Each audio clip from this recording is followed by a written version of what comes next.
ओम गण गणपते सर्वविघ्नं हराय सर्वाय सर्वगुरुवे लंबोदराय ह्रीं गं नमः।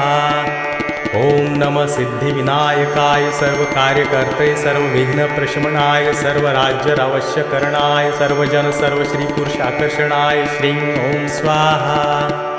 ओम हुं गं ग्लौं हरिद्र गणपते वरद वरद सर्वजन हृदयस्तंभ। ओम ग्लौं गं गणपतये नमः। ओम गं लक्ष्मी आगच्छ आगच्छ फट्। ओम गणेश लक्ष्मी नमः। ओम गं रोगमुक्तये फट्। ओम अंतरिक्षाय स्वाहा। ओम ह्रीं क्लीं ह्रीं। ओम ग्लौं गौरीपुत्र वक्रतुंड गणपति गुरु गणेश। ग्लौं गणपति रिद्धिपति सिद्धिपति मेरे कर दूर क्लेश। ओम नमो गणपते कुबेर एकदृको फट् स्वाहा।